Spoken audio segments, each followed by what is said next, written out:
From TLDR News, this is your daily briefing for Thursday, the 11th of August 2022.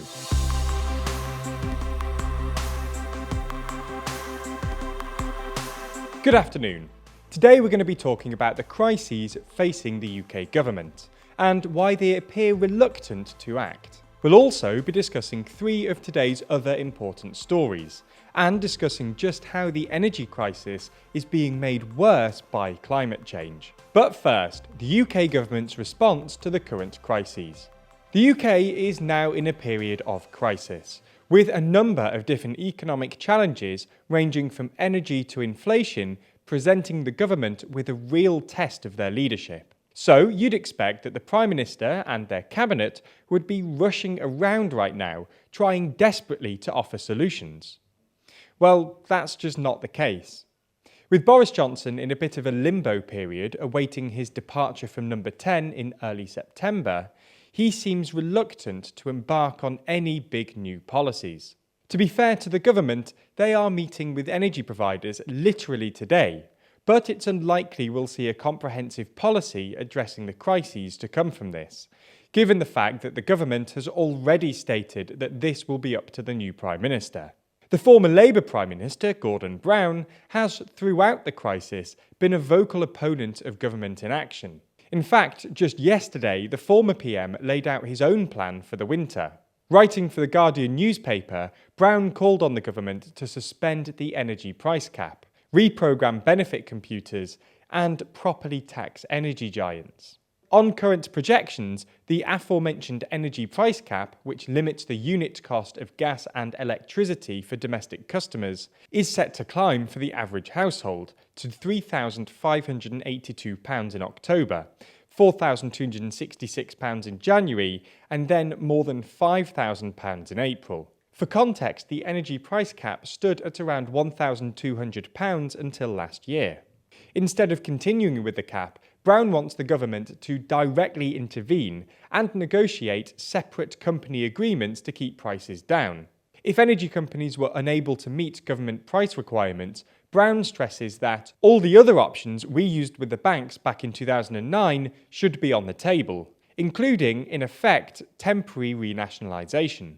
Brown has also called for the government to make its windfall tax on energy companies watertight, claiming that if we could remove the opportunity to avoid or opt out, as we did when imposing the windfall tax on privatised utilities in 1997 and the banker bonus levy of 2009, we could raise not just £5 billion, but as much as £15 billion.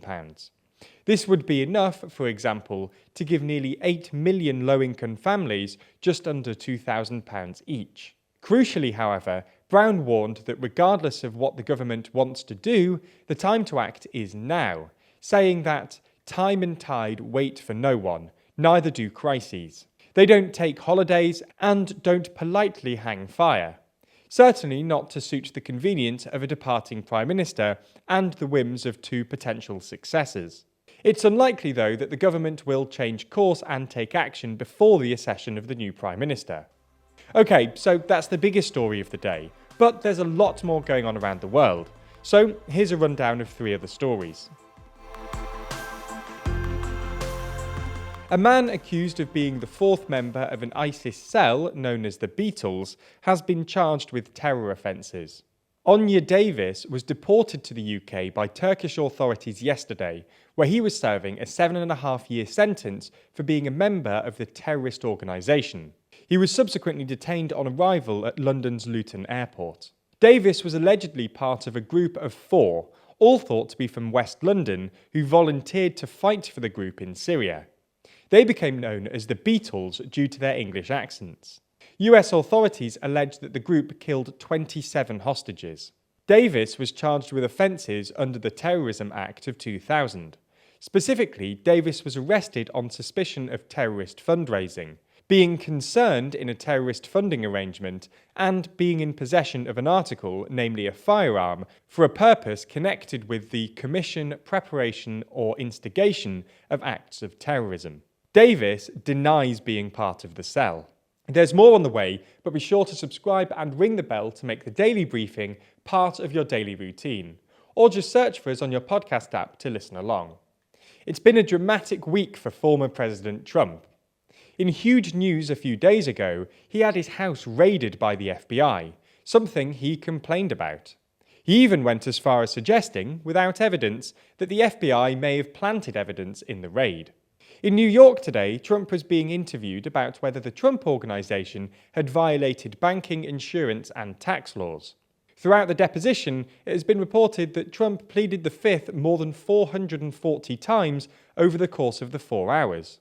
Trump's lawyer, Ron Fischetti, reportedly said that the only question Trump answered was the one in which he confirmed his name. The thing is, Trump has been rather outspoken about people who resort to pleading the fifth. The mob takes the fifth. If you're innocent, why are you taking the Fifth Amendment? When you have your staff taking the Fifth Amendment, taking the fifth so they're not prosecuted, when you have the man that set up the illegal server taking the fifth, I think it's disgraceful. Have you seen what's going on in front of Congress? Fifth Amendment, Fifth Amendment, Fifth Amendment. Horrible. Horrible. So it seems that Trump has used the same legal get-out that he claimed the mob used. Netflix was undoubtedly the world's first properly successful streaming service. They pioneered not only online streaming, but were also the first to flirt with the idea of producing their own content. In 2012, they produced the show Lilyhammer, followed a year later by House of Cards. This was a big move by the streaming service, which helped them drive their business forwards. Since then, they've produced over 1,900 original series. Unfortunately for Netflix, despite this monumental rise, it seems that they are now in a bit of a period of decline. They've been losing subscribers, and today have actually been overtaken by Disney+.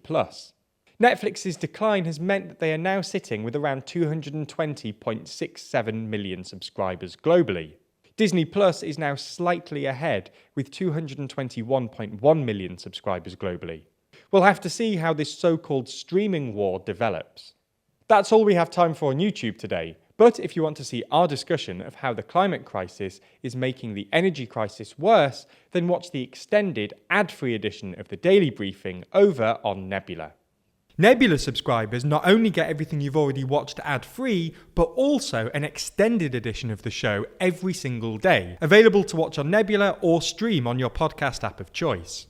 So if you want to support the channel and get a more extensive daily briefing every day, you'll want to sign up. And there's good news. Our friends at CuriosityStream, the streaming service which offers some of the best documentaries, is offering a deal whereby you can get both platforms, CuriosityStream and Nebula, for less than $15 a year. That's all the best documentaries you could want on CuriosityStream, and then more TLDR on Nebula, including the extended briefing, other full exclusive TLDR videos, and it's always ad-free.